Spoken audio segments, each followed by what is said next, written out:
네, 지난 수요일부터 쏟아진 폭우로 전국 곳곳에서 피해가 잇따르고 있습니다. 오늘 밤에도 강한 비가 예보돼 있어서 우려가 큰데요.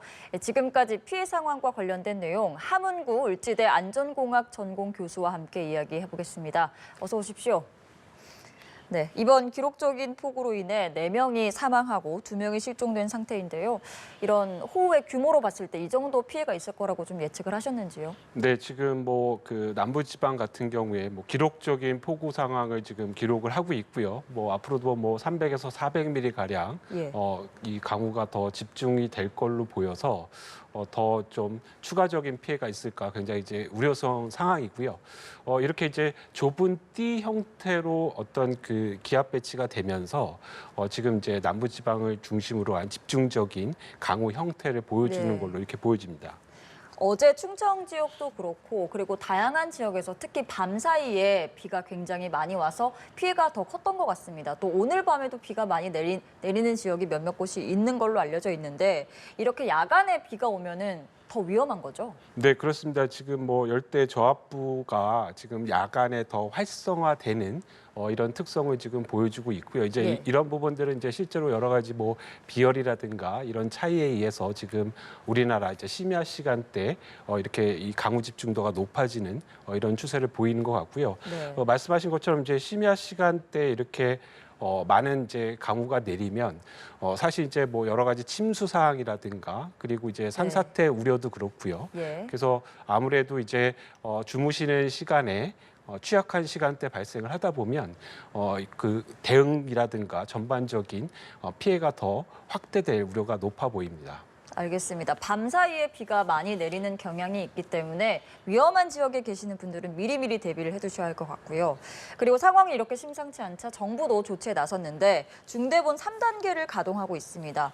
최고 단계라고 하는데 어떤 지원이 좀 이루어지고 있는 상태인 거죠? 네, 말씀하신 것처럼 이제 중대본 3단계라고 하면 이제 우리나라 이제 대응 단계 중에 최대의 단계고요. 예. 실제로 이제 중앙 정부와 지방자치단체 그리고 이제 관련된 이제 모든 기관들이 유관기관들이 이제 비상근무 체계에 돌입을 하고요.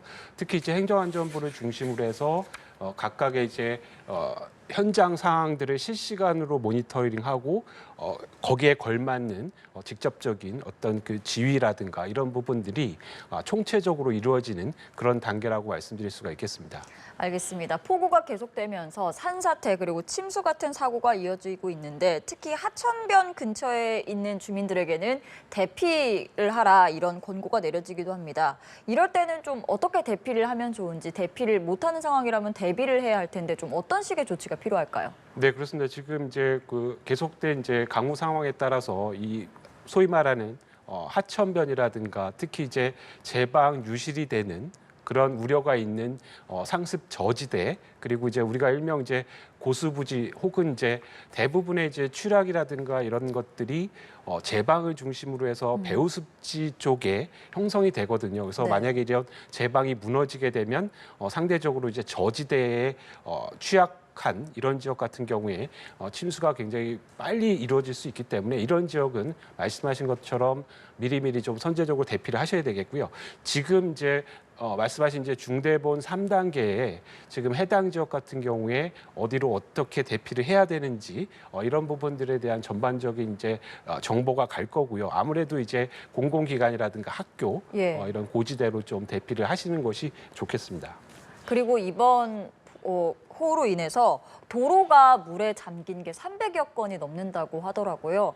그리고 초등학교가 물에 잠기기도 하고 이렇게 침수가 될 경우에는 차량이 상당히 위험해지는 상황일 텐데 네. 대처를 좀 어떻게 해야 하는 거예요? 네, 실제로 이제 그 말씀하신 것처럼 이제 굉장히 도로가 이제 유실된 곳도 많고요. 당연히 이렇게 유실된 도로는 절대로 통행을 해서는 안 되겠고요. 네.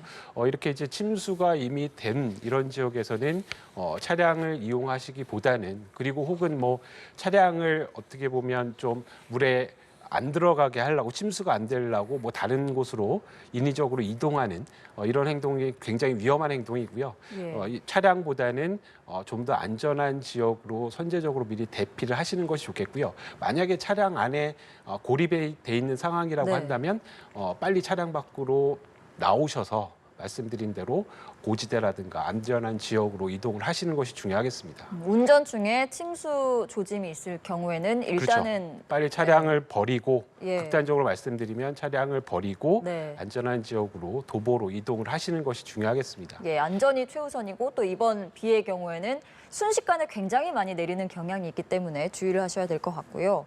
그리고 이 경기 오산시 고가도로 옹벽 붕괴 사고와 관련해 이전부터 이런 무너질 조짐이 있었다라는 그런 글들이 온라인상에서도 굉장히 많이 나오고 있는 상황인데 뭐 도로에 크랙이 있었다 이런 제보도 잇따르고 있거든요. 이 사안은 좀 어떻게 보셨나요? 네, 그 말씀하신 것처럼 이제 뭐 지나고 나서 생각하면 이제 굉장히 안타까운 상황인데요. 그 사고가 발생하기 하루 전에 이미 뭐 국민신문고를 통해서 예. 여러 가지 치마에 대한 상황들이 신고가 됐었고요.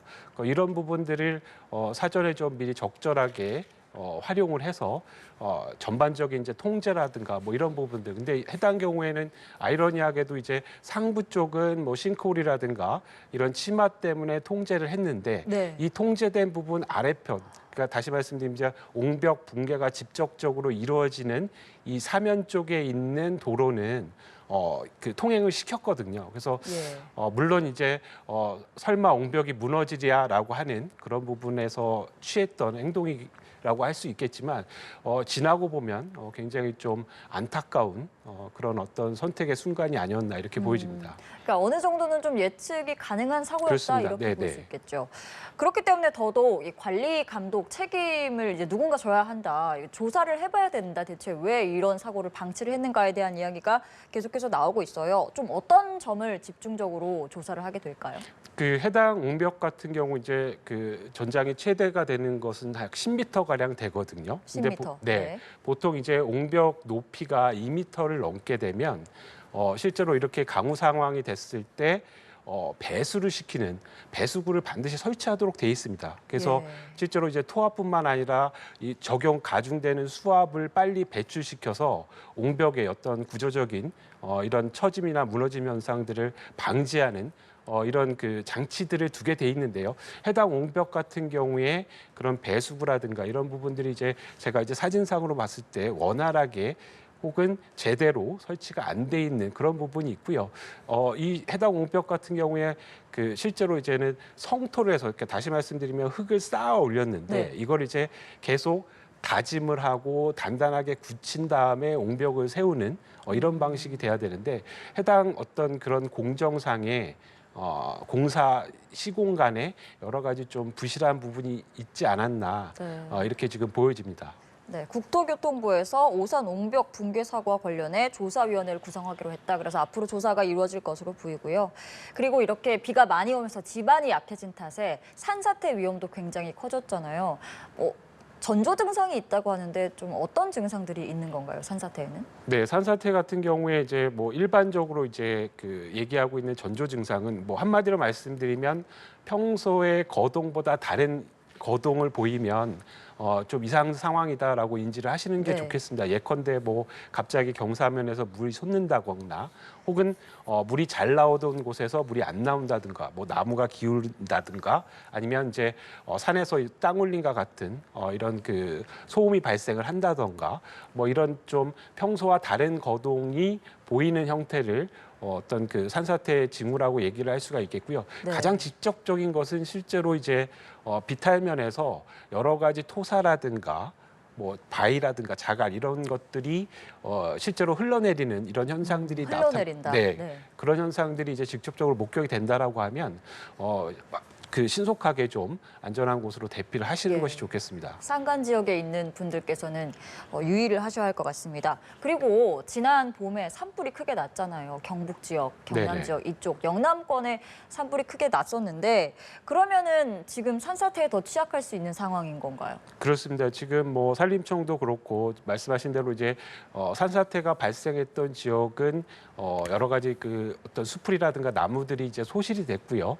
이 수풀이라든가 나무들이 갖고 있던 여러 가지 토양의 음직성이라든가 이런 것들이 이제 거의 적용을 할 수 없는 조건이 되기 때문에 말씀하신 것처럼 이제 산사태 우려도 굉장히 크고요. 또 이렇게 그 쓰러진 나무라든가 이런 관목들이 어떤 그 물을 막고 토사를 막는 과정에서 또 2차적인 이런 그 산사태라든가 슬라이딩이 발생할 수가 있기 때문에 네. 특히나 말씀하신 이런 뭐 청송이라든가 영덕이라든가 네. 지금 의령도 마찬가지고요. 산불 피해가 있던 지역의 주민분들께서는 선제적인 좀 대피가 좀 우선이 될 필요성이 있어 보입니다. 네, 비가 연속해서 계속 내리면서 일상생활에서도 좀 주의해야 할 부분이 있을 것 같습니다. 폭우로 인한 높은 습도 환경은 누전 사고의 위험을 높인다라고 알려져 있어요. 감전 위험에 노출될 수가 있는데 어떤 부분을 미리미리 좀 주의를 해야 할까요? 네, 말씀하신 것처럼 이제 그 비가 오고 그 습기가 높은 상황이 된다면 이제 누전이라고 하는 것은 원래 전기가 흘러야 될 바깥으로 이제 흐르게 되는 거죠. 예. 예를 들면 전선 바깥으로 흐른다든가 그렇게 흐르지 않아야 될 곳을 흐르면서 인체에 이제 접촉이 되면 이제 소위 말하는 정격이라고 하는 감전 사고가 발생을 할 수가 있고요. 네. 그래서 그러한 위험성이 있는 곳들 대부분은 이제 뭐 신호등이라든가 전신주라든가 이런 것 그 인가돼 있는 전기가 인가된 곳은 가까이 안 가시는 게 좋겠고요. 뭐 공사장, 물웅덩이도 마찬가지고요. 그래서 적어도 만약에 전기가 누출이 되는 상황이라고 하더라도 한 1.5m 정도 이격이 되면 네. 이 부분이 이제 실제로 이제 인체에 영향을 주는 정격에까지는 안 이르거든요. 그러니까 다시 말씀드리면 적어도 한 2m 정도는 좀 멀리 좀 떨어지거나 우회해서 접촉을 하지 않는 방법이 가장 좋은 방법이라고 할 수가 있겠고요. 가정에서는 뭐 당연히 두꺼비 집과 같은 차단기를 좀 선제적으로 좀 내려두시는 것도 중요하겠습니다. 알겠습니다. 그리고 또 비가 오면 장화를 신는 분들이 요새는 많으세요. 젖는 거를 막기 위해서 그리고 패션으로도 장화를 신는 분들이 많은데 이렇게 폭우가 내릴 때는 장화가 오히려 위협이 될 수 있다라는 경고도 나왔습니다. 맞는 네, 건가요? 그렇습니다. 이거는 뭐 그 여러 나라에서 연구를 통해서 뭐 이 장화가 이제 어떤 분들은 뭐 이제 감전을 좀 막을 수 있지 않냐 뭐 이런 뭐 어떤 그 희망적인 부분으로 얘기하시는 분이 있는데요. 그 실제로 이제 침수가 되고 이런 상황에서 이 장화 발목 이상으로 수심이 높아지게 되면 예. 실제로 이제 걷는 행동이라든가 이런 것들에 오히려 더 방해가 될 수 있기 네. 때문에 이런 것들에 대한 부분들은 좀 선택적으로 침수 상황이라고 한다면 장화가 오히려 또 짐이 될 수도 있다라는 부분들도 좀 고려를 해주시는 부분이 좋겠습니다. 장화를 무조건 신어야만 하는 것은 아니다. 좀 네, 선택적으로. 그렇습니다. 그리고 네, 네. 오히려 좀 위험한 요소가 될 수도 있다. 그렇죠. 실제로 이제 뭐 어떤 수해 상황을 맞닥뜨렸을 때 내가 탈출하거나 이런 네. 상황에서 제대로 또 거동을 하기 어려운 조건이 될 수도 있으니까요. 네. 네, 마지막으로 지금 비 피해가 전국적으로 굉장히 큰데 복구 작업은 어떤 순서대로 좀 이루어져야 할까요?